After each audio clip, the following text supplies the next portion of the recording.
Pinterest has a new feature called Watch, where you can find awesome short videos and story-like content from Pinterest creators. I'm Jessica from techboomers.com, and in this video, I'll show you how to use Pinterest Watch. Now let's get started. When you open Pinterest mobile app, you'll find two tabs at the top, Browse and Watch.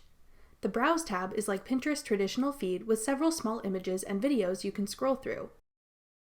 If you tap Watch, you'll see full-screen idea pins in a similar layout to TikTok or Instagram stories. Scroll upwards to see more Pinterest Watch content. You can pause videos on Watch by tapping the pause icon in the bottom left corner. Tap the heart icon to like it. Tap the share icon to send this pin to a friend on Pinterest or share the link through a messaging app of your choice. Tap the speech bubble if you'd like to add a comment on the post.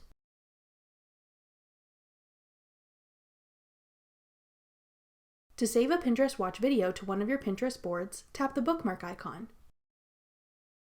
Then select which board you want to save it to. To see more posts from this creator, tap their username at the bottom.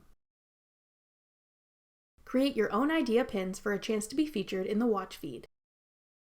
That does it for our guide to using Pinterest Watch. Thanks for watching. If you found this video helpful, we'd love it if you'd hit the thumbs up button below and subscribe to our channel. We put out great new tech tutorials like this one every week.